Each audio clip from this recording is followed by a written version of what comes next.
नमस्कार, the case study में आप सबका स्वागत है। मैं हर्षल।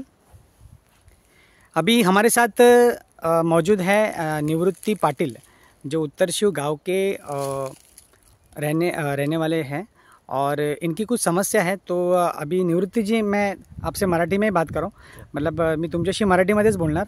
तर तुमची नेमकी काय तक्रार आहे आणि तुमचं या जागेसंदर्भात काय म्हणजे काय म्हणायचं तुम्हाला? मी निवृत्ती पाटील उत्तर शिगावात लहानपणापासून राहतो आहे। माझे वडील, माझे आजोबा, माझे पंजोबा हे आमचं शेत आहे आणि हे आम्ही ते शेती करतो आहे। पण हे आता म्हाडाचं इथे मोठं प्रकल्प आल्यामुळे त्यांनी आमच्या शेतात येण्याचा रस्ता बंद केलेला आहे।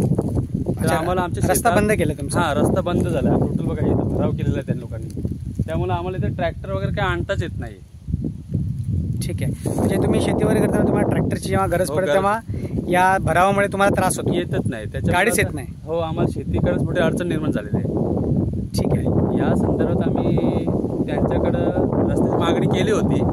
तर त्यांनी जे आता शिर्के कंपनीचे जे प्रोजेक्ट मॅनेजर आहेत PV घाडगे साहेब, यांनी आम्हाला सुरुवातीला एक आश्वासन दिलं होतं की आम्ही तुम्हाला 6 मीटर रस्ता ठेवणार, पण ते आता ते आश्वासन अमान्य करतात आणि आम्हाला रस्ता देण्यासाठी नकार देत आहेत। तर त्यांचा नकार दिला तुम्हाला? हो, नकार दिला आहे। त्यांनी असं सांगितलेलं आहे की आम्ही प्रत्येक शेतकऱ्याला रस्ता देऊ शकत नाही, तर तुम्हाला रस्ता वगैरे पाहिजे असेल तुम्ही म्हाडाशी पत्रव्यवहार करा आणि तुमचे काय ते समस्या मांडून मार्ग काढा। ठीक आहे, तुम्ही या संदर्भात म्हणजे कुठे काही पत्रव्यवहार वगैरे केला ना? आम्ही मुख्यमंत्री कार्यालयास पण केला, प्रत्यक्ष म्हाडाला पण दिलाय पत्र। मग तिकडनं काही तुम्हाला जबाब वगैरे आलाय लेखी स्वरूपात? काही लेखी स्वरूपात काही उत्तर मिळालं नाहीये।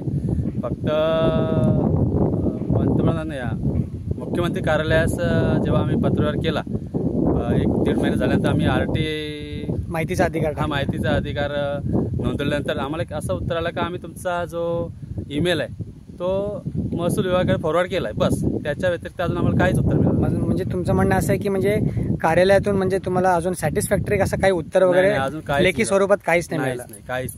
ठीक आहे, आता तुमच्या हा जो व्हिडिओ मी बनवतोय आणि तुमची जी मागणी आहे मी सरकारपर्यंत पोहोचवतो, तुमची सरकारला काय विनंती आहे? मला तर वाटतं हे जे आता जे आपलं सरकार आहे ते शेतकऱ्याचं सरकार आहे, गरिबांचं सरकार आहे। तर त्यांनी शेतकऱ्यांचीच बाजू घ्यावी। आमचं जो मागण्या आहेत, आमची अडचण आहे, त्याच्यात दखल घेऊन आमचा हा जो प्रश्न आहे रस्त्याचा तो सोडून आमची शेती पूर्वीपासून आम्ही करायचो ती करण्यासाठी आमचा मार्ग मोकळा करावा, बस एवढंच। ठीक आहे, आता तुमचा हा विषय मी मुख्यमंत्री देवेंद्र फडणवीसपर्यंत पोहोचवायचा पूर्ण प्रयत्न करतो आणि आपण अपेक्षा करू की देवेंद्र फडणवीस तुमच्या या शेतकऱ्यांच्या समस्येवरती जे आहे निवारण करतील, तुमच्या तक्रारीबद्दल ते थोड़ी गंभीर दखल घेतील, असं आपण एक आशा करूया। ठीक है, ऐसी तमाम अपडेट्स के लिए हमारे साथ बने रहे द केस स्टडीज़ के साथ। जय हिंद।